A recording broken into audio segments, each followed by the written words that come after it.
G'day everyone. It's Monday morning.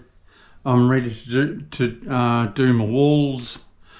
It's going to be stack bond subway tiles, but that's another video. What I'm trying to do now is on Friday I pressed the wrong button on my camera and lost a lot of my videos. It was all related to this floor, the waterproofing, the way I screeded it, the way I tiled it. So I'll just have to run through a little bit. See my fall there?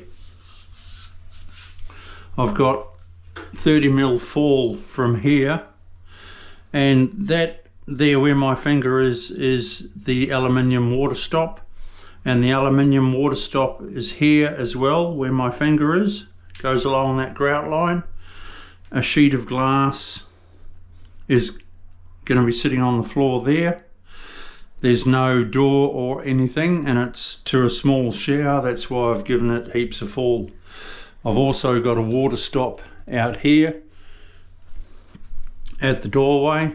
If any water went that way, the carpet wouldn't get wet because it's all waterproofed in. So I was hoping to show you the whole process, but I've just had to run through it in a few minutes. Alright, I'm going to set up for my walls and I'll get back to you shortly. See ya, bye.